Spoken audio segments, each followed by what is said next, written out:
Hello বন্ধুরা, তোমরা সবাই কেমন আছো? আজকে দেখাবো অনলাইনে চড়া দামে বিক্রি হওয়া হেয়ার অয়েল কীভাবে তৈরি করবে। তো প্রথমে আমি নারকেল তেল নিয়ে নিয়েছি, যতটুকু ততটুকু সরিষার তেল নেব। খাঁটি সরিষার তেল অবশ্যই নেবে তোমরা। এর মধ্যে আমি দিয়ে দিব লবঙ্গ। লবঙ্গ চুলকে মজবুত এবং কালো করবে।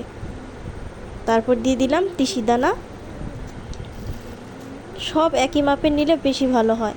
তারপর একটু অ্যালোভেরা দিয়ে দিলাম, আর জবা ফুল, শুকনো জবা ফুল দিয়ে দিয়েছি। এখন দিব কালো জিরা, কারি পাতা, এটা চুলকে উজ্জ্বল করবে।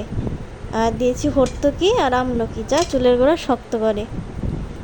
আর শিকাকাই, এটা তোমাদের চুলকে কিন্তু কোমল রাখবে, ঝলমল করবে। তো আমি এখানে 10 মিনিট এভাবে জাল দিয়ে নিয়েছি।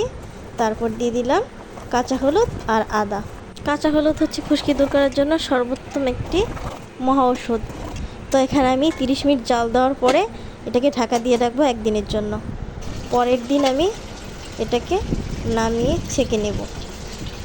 কতটা সুন্দর কালার হয়েছে দেখছো। এখন এটাকে ছেঁকে নেব। তো বন্ধুরা, অবশ্যই বাসায় তোমরা বানিয়ে এভাবে তেল ব্যবহার করবে। বাইরের থেকে, অনলাইন থেকে কেনার কোনো দরকার নেই। চুলের গোড়া শক্ত ও মজবুত করবে, চুল লম্বা হবে, ঘন হবে, কালো হবে।